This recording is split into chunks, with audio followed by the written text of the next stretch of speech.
ओम शांति।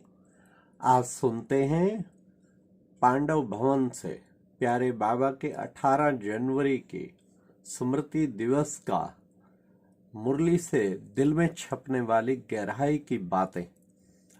आज की मुरली में बाबा ने बहुत ही सुंदर हम बच्चों को सुनाया। बाबा ने कहा कि तुम बच्चे जितना बाप को याद करेंगे बाबा के समीप आते जाएंगे। तो बच्चे यहाँ पर जब बैठते हो ना, बाबा ने कहा सबसे पहले यहाँ आत्ममानी होकर बैठना है और ये टेंशन रखना है कि जितना समय बैठना है हमें बाप की याद में बैठना है। फिर बाबा ने आज कहा कि बच्चे जब तक जीते हो बाप को याद करते रहो। याद नहीं करेंगे तो जन्म जन्मांतर के पाप कैसे कटेंगे। फिर बाबा ने कहा रचता और रचना का सारा चक्र तुम्हारी बुद्धि में घूमता रहना चाहिए। और बाबा ने कहा तुम हो लाइट हाउस, सारी दुनिया को एक आंख में तुम्हारे मुक्ति धाम और एक में जीवन मुक्ति धाम। लाइट हाउस का काम है रास्ता दिखाना। तुम बच्चे भी रास्ता दिखाने की सेवा करते हो।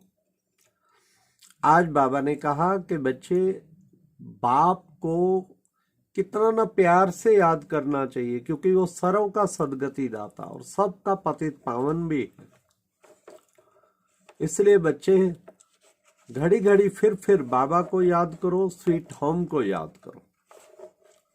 फिर बाबा ने कहा मीठे मीठे बच्चों को बाप आए हैं परफेक्ट बनाने। तो ईमानदार और सच्चाई सफाई से जांच करनी है कि हम कहाँ तक परफेक्ट बने हैं, कोई कमी तो नहीं। परफेक्ट वो जिसमें कोई डिफेक्ट ना हो, परफेक्ट वो जिस पर बातों का परिस्थितियों का इफेक्ट ना हो, वो परफेक्ट माना जाएगा ना।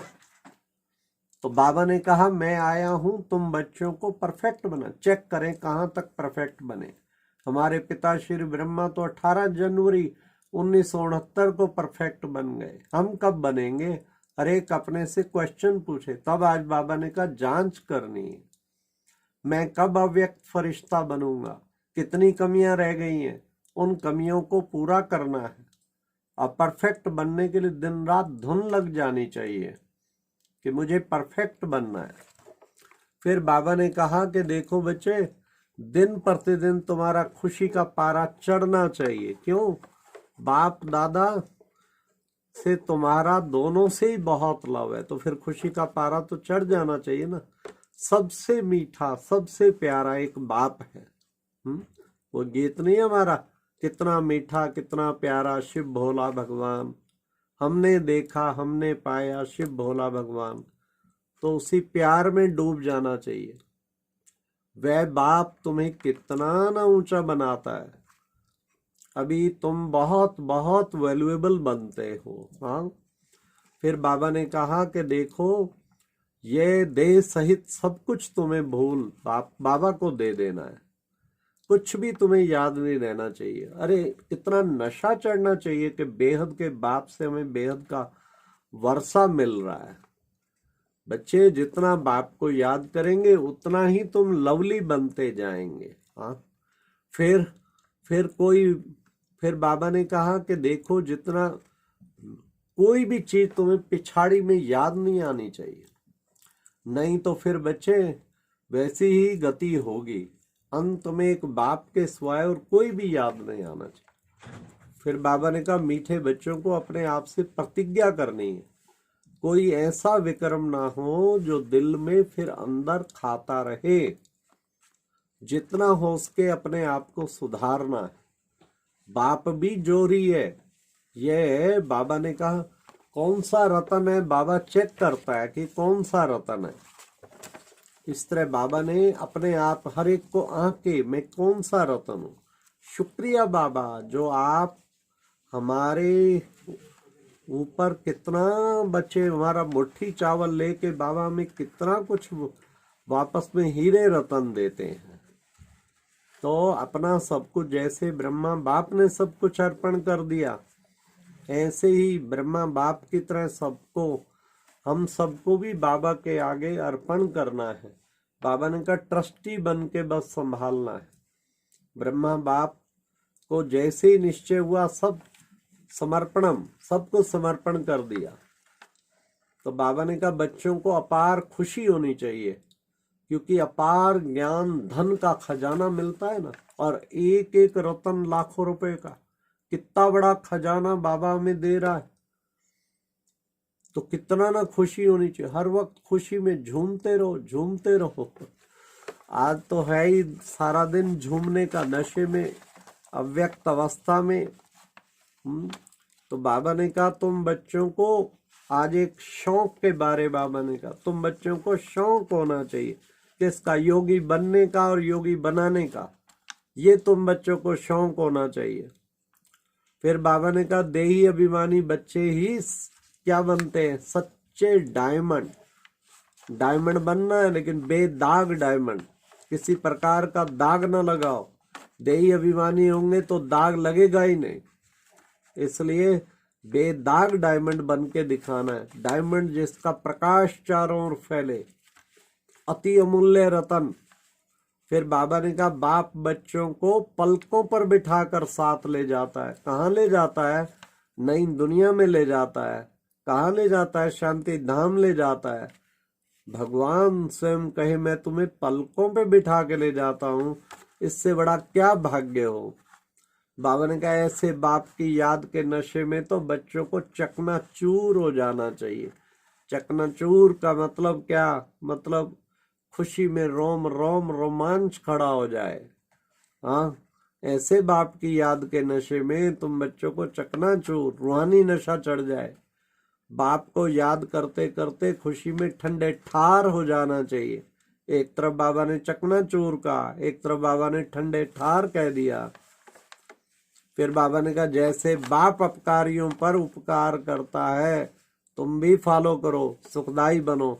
अब देखो हम कितने अपकारियों पे उपकार कर रहे हैं, कितनों बाबा को फॉलो करो। सुखदाई बनो, सुख देने वाले बनो, अनेकों को सुख दो। बाबा ने कहा बाप दुख हरता सुख करता है, तो बच्चों को भी सुख देना है। कितना सुखदाई बनना है। यह कब्रिस्तान है। इस पुरानी दुनिया से ममत्व बच्चे मिटा दो। ये पुरानी दुनिया है, पुराना पतित शरीर है, इससे तुम्हें ममत्व मिटाना है। धन को बाबा ने कहा मीठे बच्चे अब अधिक लालच ना रख, तुम बच्चों को सर्विस में सब कुछ अर्पण कर ट्रस्टी बनकर रहना है। बाबा ने कहा लालच भी बड़ा विकार है। जैसे काम विकार बहुत भयंकर है, क्रोध भी है, तो लालच भी बहुत है। नहीं तो अगर अपने जीवन निर्वाह है तो अधिक लालच ना रख के अब ट्रस्टी बन जाओ। अब क्या रह गया? अब तो सबको वापस जाने का टाइम है। इसलिए बच्चे तुम ऊंचे ट्रस्टी बन करके फिर रहना है।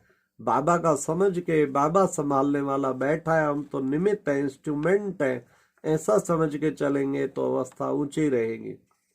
फिर बाबा ने कहा देखो आवाज से परे शांति की स्थिति में रह सकते हो।